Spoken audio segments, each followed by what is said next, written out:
ప్రముఖ నటుడు కమల్ హాసన్ కు మద్రాస్ హైకోర్టులో ఊరట లభించింది. కింది కోర్టు ఇచ్చిన సమన్లపై హైకోర్టు స్టే విధించింది. మహాభారతంపై తాను ఎలాంటి వివాదాస్పద వ్యాఖ్యలు చేయలేదంటున్నారు నటుడు కమల్ హాసన్. ఈ వ్యాఖ్యలపై ఇవాళ తిరునల్వేలి జిల్లా వల్యూర్ కోర్టు ముందు హాజరు కావాలన్న ఆదేశాలపై ఆయన మద్రాస్ హైకోర్టును ఆశ్రయించారు. కావాలనే తనపై కొందరు తప్పుడు ప్రచారం చేస్తున్నారని కమల్ ఆరోపించారు. మహాభారతాన్ని అవమానపరిచారని నటుడు కమల్ హాసన్ పై చాలా చోట్ల హిందూ సంఘాలు కేసులు పెట్టాయి.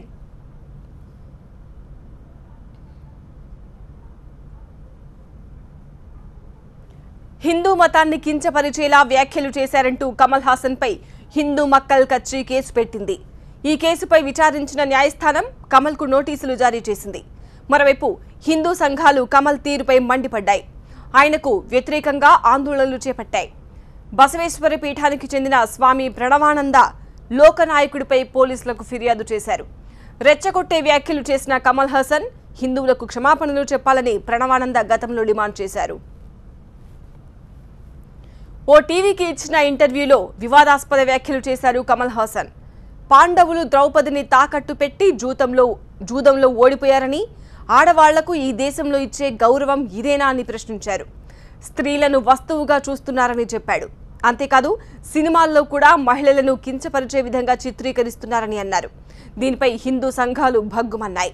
హిందువుల మనోభావాలను గాయపరచడం కమల్ హాసన్ కు అలవాటుగా మారిందని మండిపడ్డారు హిందూ మక్కల్ కచ్చి నేతలు.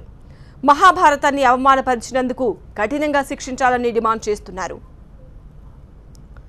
కమల్ అభిమానులు ఎంతో ఆసక్తిగా ఎదురు చూస్తున్న విశ్వరూపం 2 పోస్టర్ను విడుదల చేశారు. భారత జాతీయ పతాకాన్ని కమల్ చేతిలో పట్టుకున్న పోస్టర్ అందరినీ ఆకట్టుకుంటోంది. పోస్టర్తో దేశభక్తిని చాటుకునేందుకు ప్రయత్నించారు కమల్. విశ్వరూపం 1 విడుదలైనప్పుడు తనను ముస్లిం వ్యతిరేకిగా చిత్రీకరించారని ఆవేదన వ్యక్తం చేశారు కమల్ హాసన్. విశ్వరూపం 2 రిలీజ్ సమయంలో హిందూ వ్యతిరేకిగా చిత్రీకరించడం తగదన్నారు.